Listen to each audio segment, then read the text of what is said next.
дэмжлэг хандив байх юм.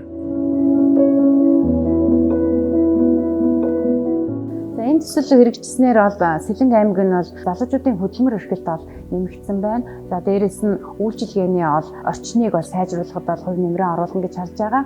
Нөгөө талаар ажил олгогч, ажиллагаач хоёрыг хооронд нь холбох гүүр нь олно гэж бол харж байгаа. Тэгээ олон залуучууд мөн мэргэжил сургалт үйлдвэрлэлийн төвийн төгсөгч хүүхдүүд маань өөрсдийгөө үнэлэх үнэлэмжээ нэмэгдүүлж ажлын байртай болж нийгэм дэслэх байр сууриа нэмэгдүүлнэ гэж бол харж байгаа.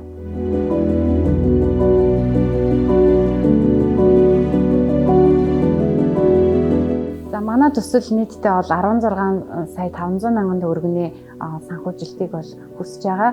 За энэ санхүүжилт маань 10 сая төгрөг нь бол үндсэндээ бол бизнес инкубатор төвийг бий болгоход бол зарцуулагдана. За үлдсэн санхүүжилт нь одоо бид нар маркетинг, PR хийх. За нөгөө талаар бид нар энэ төслийг хэрэгжүүлэхээс өмнө бас нэг ажил арга хэмжээг олон нийт рүү чиглүүлж зохион байгуулахыг зорж байгаа. За үүний нэг нь бол одоо Youth Expo буюу одоо мэргэжил сургалт үйлдвэрлэлийн төвийн 8 мэргэжлэр төгссөн хүүхдүүд маань өөрсдийгөө хийж бүтээж сурсан зүйлээ олон нийтэд танилцуулахыг зорж байгаа.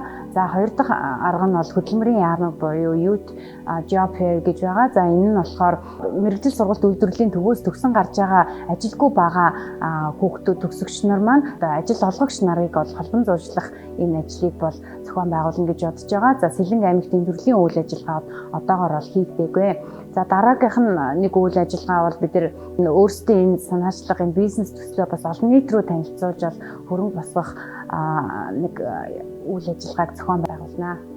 Та бүхэн бидний үйл ажиллагааг дэмжихийг хүсвэл доорх дансанд дэмжлэг илгээгээрэй. Анхаарал хандуулсан явдалд баярлалаа.